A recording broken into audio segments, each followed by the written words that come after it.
Welcome back to PS Choudhary. We have learned how Indian citizenship is gained. Now let us understand how it can be lost. The Citizenship Act of 1955 gives three methods through which a person can lose Indian citizenship. These three methods are very different from each other in terms of who initiates them and how they happen. Knowing the precise difference between them is important for both prelims and mains. The first method is renunciation, covered under Section 8 of the Citizenship Act. Renunciation is a voluntary act. You choose to give up your Indian citizenship. You file a formal declaration of renunciation. Once that declaration is registered, you cease to be an Indian citizen. There are two important conditions attached to renunciation. First, renunciation is not allowed during a time of war. If India is at war or there is a national emergency, the government can withhold your right to renounce citizenship until the war or emergency is over. The reason is obvious. Allowing citizens to shed their citizenship during a war could be used as a way to avoid military obligations or to shift allegiances to an enemy country.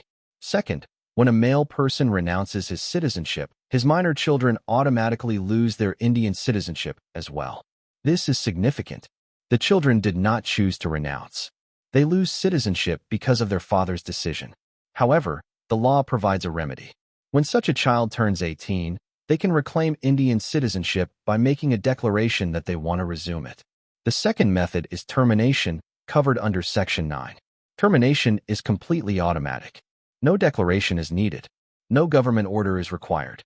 The moment an Indian citizen voluntarily acquires the citizenship of another foreign country, their Indian citizenship is automatically terminated. This reflects the principle that India does not permit dual citizenship.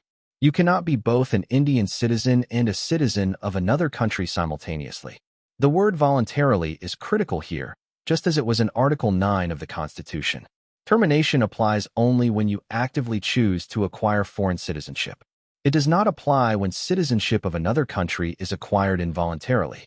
For example, if a minor child automatically gets the citizenship of a foreign country where they were born without any application by the child, this is not voluntary and termination may not apply to the child.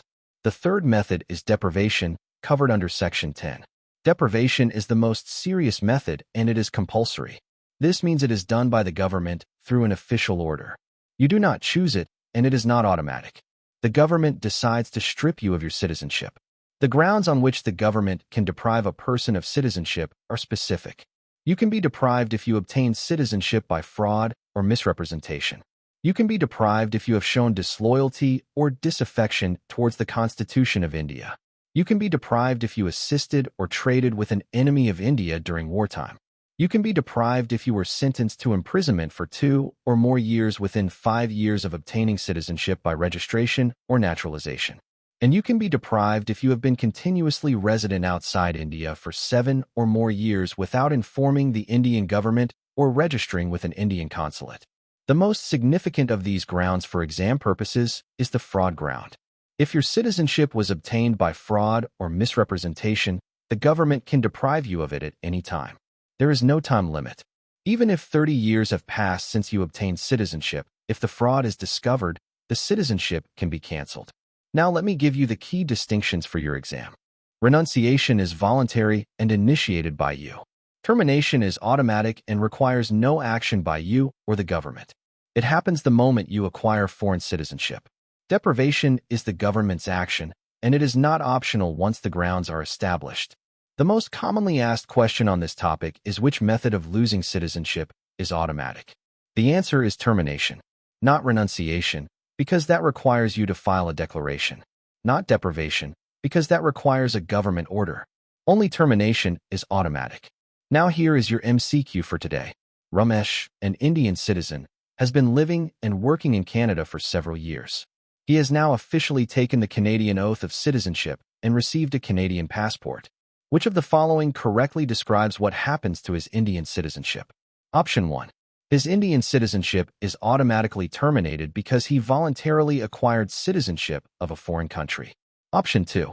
His Indian citizenship remains intact because India allows dual citizenship for persons who lived abroad for more than 5 years. Option 3. He must file a declaration of renunciation before his Indian citizenship ends. Option 4. The Indian government must issue a formal deprivation order before his Indian citizenship can be cancelled. Think carefully. The correct answer is option 1. Under Section 9 of the Citizenship Act, voluntarily acquiring citizenship of any foreign country results in automatic termination of Indian citizenship. No filing, no government order, and no prior notice is required. The termination happens automatically the moment he acquires the Canadian citizenship. Option 2 is wrong because India does not permit dual citizenship. Options 3 and 4 describe renunciation and deprivation, which are different methods entirely. That is it for this video. Next video we understand India's choice of single citizenship and what it means for you as an Indian. See you there.